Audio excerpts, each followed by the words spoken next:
Make in worth while में आपका फिर से एक बार बहुत बहुत स्वागत है। आज जो हम टॉपिक डिस्कस करने वाले हैं वो टॉपिक है डर्मिस और हाइपोडर्मिस, यानी कि स्किन की सेकंड और थर्ड लेयर। इससे पहले हम स्किन की फर्स्ट लेयर यानी कि एपिडर्मिस के बारे में डिस्कस कर चुके हैं, जिसकी वीडियो का लिंक मैं डिस्क्रिप्शन में दे दूंगा, तो आप वहाँ से जाकर के देख सकते हैं। तो चलिए बिना वक्त गवाए हम सीधे डर्मिस की तरफ चलते हैं और देखते हैं डर्मिस में क्या क्या प्रेजेंट होता है और कैसे कैसे इसके फंक्शन होते हैं।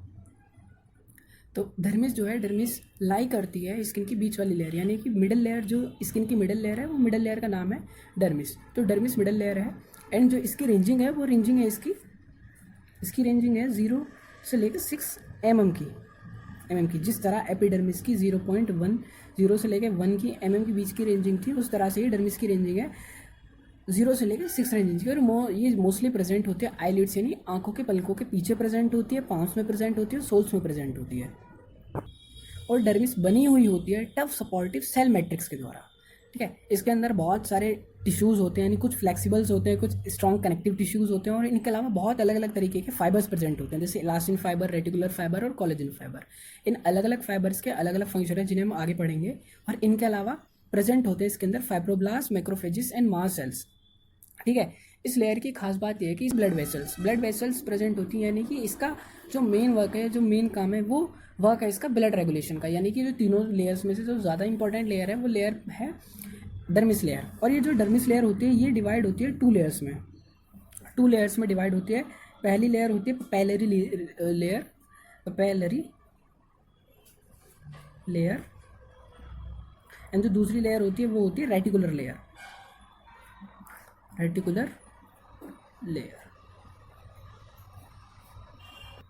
हम दोनों को एक एक करके देख लेते हैं। सबसे पहले हम देख लेंगे कि पैपिलरी लेयर में क्या क्या होता है। तो पैपिलरी लेयर जो होती है वो पैपिलरी लेयर होती है डर्मिस की सुपरफिशियल लेयर। यानी कि सबसे पहला पॉइंट ये है कि ये होती है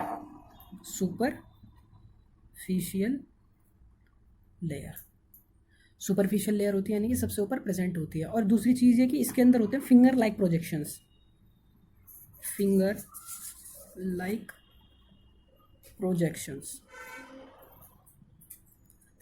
प्रोजेक्शंस जिन्हें बोलते हैं कॉल्ड डर्मल पैपिले। मैं तुम्हें एक बार इसे डायग्राम से दिखा देता हूँ कि क्या होता है, कैसे होता है। तो चलो ये देख लेते हैं। देखो, ये मैंने स्किन का डायग्राम बनाया हुआ है। स्किन के डायग्राम में सबसे ऊपर वाली जो लेयर, ये जो लेयर मैंने तुम्हें दिखा रखी है, ये है एपिडर्मिस लेयर, इसके बाद है डर्मिस लेयर, इसके बाद है हाइपोडर्मिस लेयर। तो डर्मिस लेयर की बात करें तो ये वाला जो रीजन है, ये सारा रीजन तो होगा आपका एपिडर्मिस का। इसके बाद जो ये वाले होते हैं, ये जो प्रोजेक्शंस बने हुए हैं, फिंगर लाइक प्रोजेक्शंस, इन प्रोजेक्शंस को बोलते हैं डर्मल पैपिले बोलते हैं इन प्रोजेक्शंस को। इनके अलावा इसके अंदर एक जो मेन पॉइंट है, यानी डर्मिस की जो पैपिलरी लेयर है, इसके अंदर जो मेन पॉइंट है वो ये मेन पॉइंट है कि ये कराता है न्यूट्रिएंट्स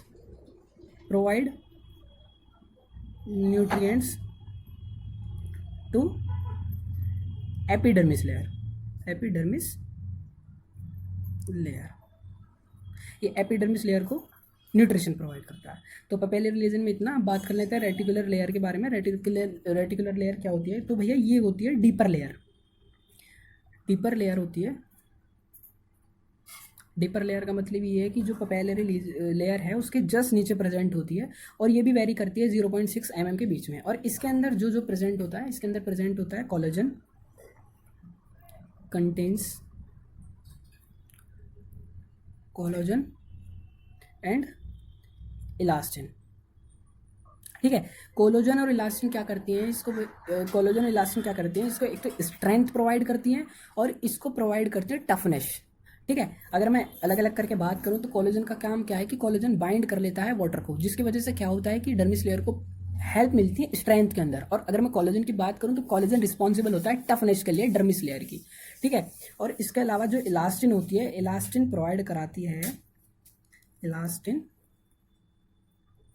प्रोवाइड्स इलास्टिसिटी। ठीक है, तो ये तो हमने डर्मिस लेयर के बारे में पढ़ लिया। अब डर्मिस लेयर के बाद हम देखने वाले हैं कि इस लेयर के अंदर क्या क्या चीज़ें प्रेजेंट होती हैं।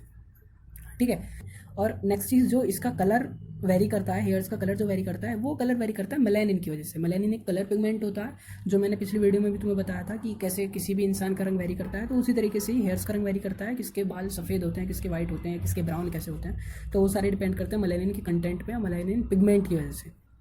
ठीक है, तो इसके बाद है सेबेसियस ग्लैंड। सेबेसियस ग्लैंड, पहले हेयर्स के बारे में लिख लेते हैं, फिर चलेंगे सेबेसियस ग्लैंड के पास। हेयर्स के बारे में, डेवलप फ्रॉम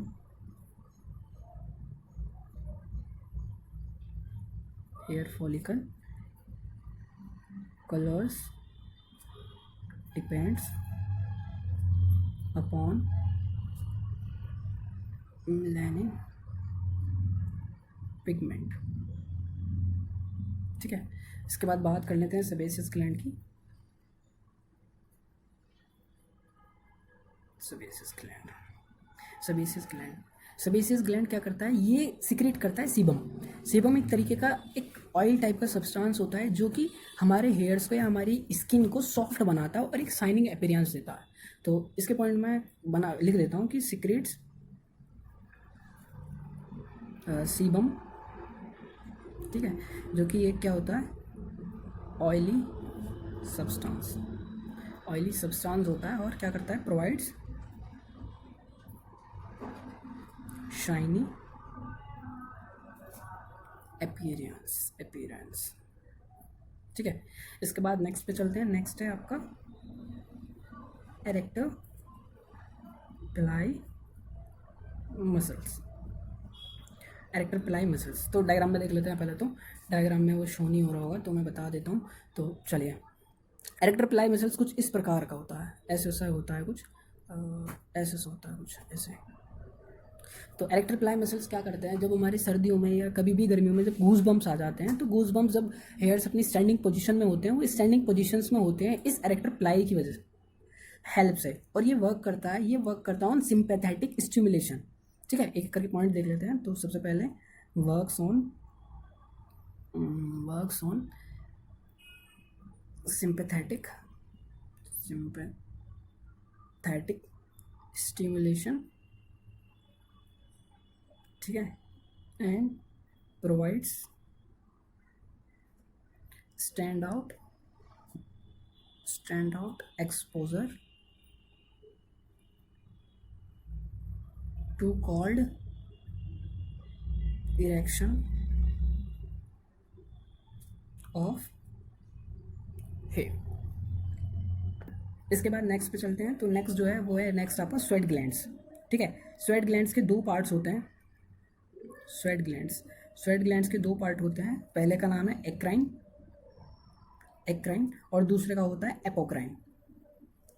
एक बार डायग्राम में दिखा देता हूँ। ये वाला जो पार्ट है, ये है एपोक्राइन और ये वाला है एक्राइन। ठीक है, ये तो तुम्हारे ये हो गया एरेक्टर पिलाई मसल्स हो गया, पर ये वाला जो है ये स्वेट ग्लैंड से ये वाले और ये वाले।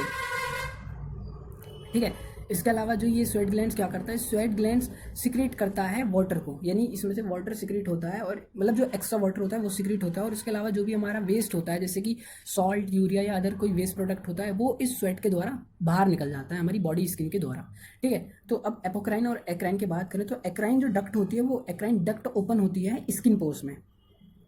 ठीक है, ये ओपन होती है स्किन पोर्स में, और ये जो एपोक्राइन होती है, एक्राइन निकलती है स्किन पोर्स में और एपोक्राइन निकलती है हेयर फॉलिकल्स में। ठीक है, हेयर फॉलिकल्स में। ठीक है, तो और हमारे स्वेट निकलने की जो मेन वो होता है, रीज़न होता है जो हेल्पफुल होता है कि ये करता है बॉडी के टेम्परेचर को मेंटेन करता है। और अगर दूसरा देखना है तो ये जो हमें हेल्प करता है वो करता है वेस्ट मेटाबॉलिज्म को रेगुलेट करने में, यानी उसे एक्सक्रीट करने में मदद करता है। ठीक है, इसके बाद मैं बात करूँ तो इसके बाद आता है लैमेलर कॉर्पस्कल्स। लैमेलर कॉर्पस्कल्स का ज़्यादा कोई काम नहीं होता है, इनका जो मोस्ट काम होता है वो होता है डीप प्रेशर रिसेप्टर्स की तरह काम करते हैं ये। और इसके अलावा जो मास सेल्स होते हैं, मास सेल थोड़ा इंपॉर्टेंट है, देख लेते हैं मास सेल्स को भी क्या होता है। चलिए, तो मास सेल्स की बात कर लेते हैं। तो मास सेल्स होते हैं लार्ज कनेक्टिव टिश्यूज होते हैं जो कि हिस्टामाइन कंटेन करके रखते हैं। अब हिस्टामाइन क्या होता है, हिस्टामाइन रिलीज करता है, मतलब ये जो मास सेल्स होते हैं वो रिलीज करते हैं हिस्टामिन्स। जब भी कोई हमारी बॉडी के अंदर एलर्जिक रिएक्शंस होती हैं तो उस टाइम पे क्या करते हैं, ये मास सेल हिस्टामिन रिलीज करते हैं। ठीक है। और ये किसी भी, जैसे हमें कोई इंजरी हो जाती है, कोई इन्फ्लेमेशन हो जाती है, मास्ट सेल क्या करेंगे, हिस्टामिन को रिलीज करेंगे, उस एलर्जिक रिएक्शंस को कॉज करेंगे। ठीक, तो ये काम होता है मास्ट सेल्स का। डर्मिस लेयर में केवल इतना ही। अब आगे चलते हैं और आगे देख लेते हैं हाइपोडर्मिस के बारे में। हाइपोडर्मिस जो लेयर है वो है इनर मोस्ट लेयर। ठीक है, हाइपोडर्मिस जो है वो है inner most layer. Hypodermis layer को इनर मोस्ट लेयर बोलते हैं और इसे हाइपोडर्मिस, ठीक है, तो हाइपोडर्मिस लेयर को सबक्यूटेनियस लेयर भी बोलते हैं, सबक्यूटेनियस लेयर। ठीक है, ये जो सब हाइपोडर्मिस लेयर बनी हुई होती है, ये बनी हुई होती है एडिपोज टिश्यू से और एरोलर कनेक्टिव टिश्यू से। ठीक है, तो कंपोज्ड ऑफ एडिपोज टिश्यू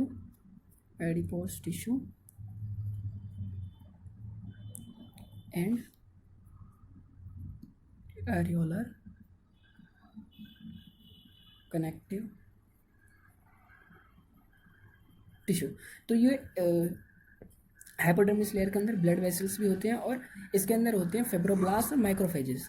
ठीक है, फिब्रोब्लास्ट और माइक्रोफेजेस को हम आगे देखेंगे। और हाइपोडर्मिस जो लेयर होती है वो लेयर मोस्ट कॉमन लेयर होती है इंजेक्शंस के लिए। जब हमें कोई मेडिकेशन करना होता है इंजेक्शन के द्वारा, या कोई बॉडी के अंदर इंजेक्शन लगाना होता है, तो ये वो लेयर होती है जहाँ पे मोस्ट ऑफ द इंजेक्शंस को अप्लाई किया जाता है। ठीक है, इस लेयर्स के अंदर बहुत सारी ब्लड सप्लाईज होती है, जिन सप्लाईज की वजह से जो हमारा वेस्ट सब्सटेंस होता है एपिडर्मिस का और डर्मिस का, वो थ्रू आउट हो जाता है थ्रू स्वेट के द्वारा। और इसके अलावा ये क्या करता है, एज अ शॉक एब्जॉर्बर भी यूज़ होता है। यानी अगर हमको कोई शॉक लगता है, कोई भी झटका या जर्क टाइप का महसूस होता है, तो ड्यू टू एडिपोज टिश्यू की वजह से वो उस सारे शॉक को एब्जॉर्ब कर लेता है। और इसके अंदर जो एडिपोज टिश्यू होते हैं, उन एडिपोज टिश्यू के अंदर बहुत सारे फैट्स और वाटर स्टोरेज होती हैं, जिनकी वजह से हमारी बॉडी को कभी खाने की और किस चीज़ की कमी नहीं होती है। यानी कि ड्यू टू स्टारवेशन के टाइम पे हमारी बॉडी उस एडिपोज टिश्यू और वाटर स्टोरेज को यूज़ कर लेती है, जिसकी वजह से हमें ज़्यादा हार्म नहीं होता ज़्यादा।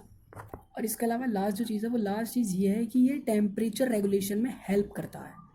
यानी बॉडी को कब इंसुलेट करना है या कब बॉडी को ज़्यादा टेम्परेचर उसका बढ़ाना है, कब कम करना है, तो ये जो हाइपोडर्मिस का मेन फंक्शन होता है, वो फंक्शन होता है टेम्परेचर रेगुलेशन में, शॉक एब्जॉर्बेंस में, फैट एंड वाटर स्टोरेज में, और इसके अलावा अबंडेंट फूड स्टोरेज में। ठीक है, इसके फंक्शंस लिख लेते हैं जल्दी जल्दी हम। तो फंक्शंस हैं इसके, सबसे पहले है टेम्परेचर रेगुलेशन, दूसरा शॉक एब्जॉर्बर, थर्ड इसका fat and water storage, and last one is